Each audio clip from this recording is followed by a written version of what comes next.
Kembali lagi di YouTube ATW Depot. Di sini saya akan membahas tentang inverter on-grid. Apa sih inverter on-grid? Inverter on-grid adalah sebuah alat yang mengubah listrik DC dari solar panel menjadi listrik AC, yang sama dengan listrik yang ada di rumah kita atau listrik PLN. Ada beberapa development dari inverter on-grid. Yang pertama adalah central inverter, kemudian ada string inverter, dan yang terbaru adalah microinverter. Yang pertama adalah central inverter. Dulunya pemasangan solar panel ini dalam skala yang besar atau jumlah yang banyak, jadi harus menggunakan central inverter. Kemudian seiring berjalannya waktu, central inverter digantikan oleh string inverter yang skalanya lebih kecil, 0 hingga 100 kW. Adapun development lain, yaitu development yang paling baru adalah menggunakan microinverter. Microinverter ditujukan untuk residensial atau skala yang lebih kecil lagi. Ada beberapa perbedaan di setiap tipe inverter. Yang pertama adalah dari segi kapasitas. Untuk central inverter, dia memiliki kapasitas 100 kW hingga 1 MW. Pada kapasitas string inverter, kapasitasnya adalah 1 kW hingga 100 kW.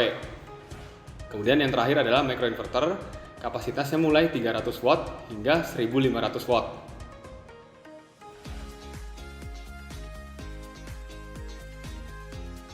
Yang kedua adalah tipe pemasangan.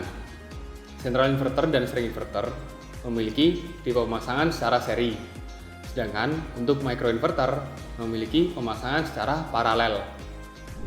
Sebelum saya membahas lebih dalam microinverter Hoymas adalah produsen microinverter di China. Hoymas sudah berdiri sejak tahun 2012 dan merupakan pionir microinverter. Hoymas termasuk di tier 1 China. Ada beberapa tipe microinverter Hoymas. 1-in-1, 2-in-1, dan 4-in-1. 1-in-1 dengan kapasitas 300 watt. Untuk 2-in-1 dengan kapasitas 700 watt. Kemudian untuk 4-in-1 dengan kapasitas 1500 watt. Pada microinverter, sistem yang digunakan adalah sistem paralel. Setiap solar panel, dia masuk di setiap MPPT microinverter. Dan sistem microinverter ini bisa di expandable atau bisa ditambah. Misal kita pasang sedikit atau pasang 3 kW, kemudian kita mau tambah sebesar 5 kW. Jadi sistem microinverter ini bisa ditambah atau expandable. Kemudian untuk perbedaan dengan string inverter, jika kita menggunakan string inverter, otomatis pemasangan solar panel harus seri, atau misal kita pasangnya 1 kW, otomatis ada 4 solar panel yang terhubung seri dan masuk ke MPPT string inverter. Kelemahannya adalah ketika salah satu solar panel terkena shading atau terkena bayangan, hasil produksi solar panel akan mengikuti produksi solar panel yang terkena shading. Jadi produksi tidak maksimal. Namun jika kita menggunakan microinverter, karena setiap solar panel masuk di setiap port MPPT microinverter, ketika ada shading di salah satu solar panel, hasil produksi yang lainnya tidak terpengaruh. Untuk pemasangan microinverter, ini sangat mudah dan sangat aman, karena tegangan kerja dari microinverter lebih rendah daripada menggunakan string inverter, karena solar panel di microinverter ini terhubung secara paralel dan masuk di setiap port MPPT. Jika kita menggunakan string inverter, karena dia terhubung seri, otomatis tegangan kerja dari solar panel mulai dari 100 volt hingga 1000 volt, dan ini akan kurang aman. Kemudian untuk segi instalasi, segi pemasangan inverter, microinverter ini dipasang di bawah solar panel. Jadi kabel yang turun ke bawah atau masuk ke instalasi rumah ini sudah kabel AC. Ini akan mempermudahkan kita untuk pemasangan. Namun jika menggunakan string inverter, karena inverter string ini dipasang di dalam rumah, otomatis kabel yang ditarik dari solar panel dan masuk instalasi rumah ini masih kabel DC. Kabel DC yang masuk dengan tegangan kerja yang tinggi, sekitar 100 volt hingga 1000 volt, ini kurang aman di dalam instalasi. String inverter juga memerlukan DC proteksi eksternal untuk pengaman dari solar panel maupun inverter. Dengan microinverter ini, dia sudah memiliki DC proteksi di dalamnya. Misal kita pasang 1 kW di awal, solar panel dan microinverter, kemudian kita melakukan tarik kabel ke jaringan distribusi rumah. Di kemudian hari, kita mau tambah kapasitas dengan pemasangan solar panel dan microinverter. Ini kita tidak perlu melakukan tarik kabel lagi, karena sistemnya yang plug and play dan modular. Kemudian untuk tipe-tipe microinverter Hoymels, jadi yang sudah saya sebutkan tadi ada 3 tipe, yaitu Mi 350, Mi 700, dan Mi 1500. Dengan perbedaan di setiap portnya.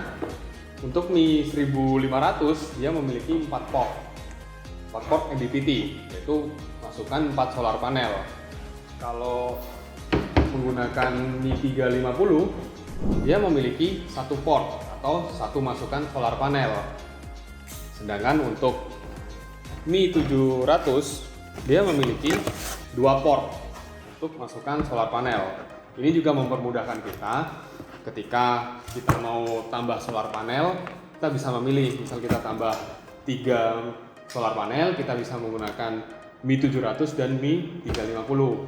Jika kita mau tambah 4 solar panel, kita bisa menggunakan Mi 1500. Kita menggunakan Mi 1500 ini karena setiap solar panel semakin tahun semakin bertambah kapasitasnya.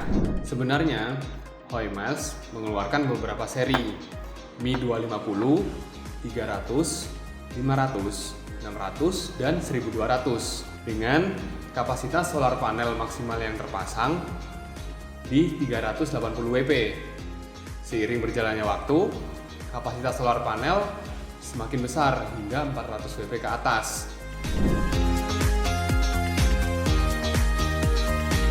Untuk melihat hasil produksi solar panel, kita bisa menggunakan hardware monitoring. Beberapa tipe hardware monitoring Hoymels adalah DTU W100, DTU G100, dan DTU Mi. Ketiga tipe ini merupakan generasi kedua atau generasi yang lama. Untuk saat ini, ketiga DTU ini telah diperbarui ke generasi ketiga, yaitu DTU W100, DTU G100, dan yang terakhir adalah DTU Pro. Ini merupakan pengganti DTU Mi. Pada saat kita menggunakan DTU generasi kedua, kita tidak bisa memonitoring inverter dengan generasi ketiga. Namun, jika kita menggunakan DTU generasi ketiga, kita bisa memonitoring inverter dengan generasi 2 dan 3.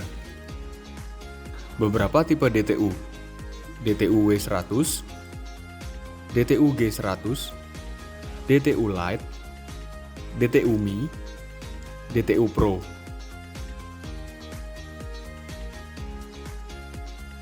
Pada microinverter ada beberapa fungsi port. Yang pertama adalah port MPPT atau masukan solar panel.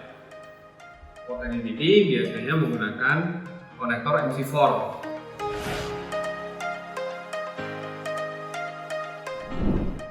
Kemudian ada pun keluaran dari inverter, yaitu keluaran kabel AC, itu AC kabel mil, dan untuk penambahan microinverter kita bisa menggunakan AC kabel female.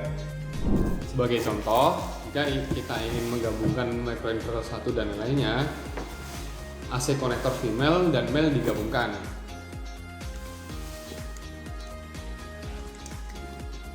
Sampai berbunyi klik. Konektor seperti ini dia sudah tergabung menjadi satu dari microinverter satu dan microinverter lainnya. Saya Indra, sekian dan terima kasih. Jangan lupa like, comment, and subscribe.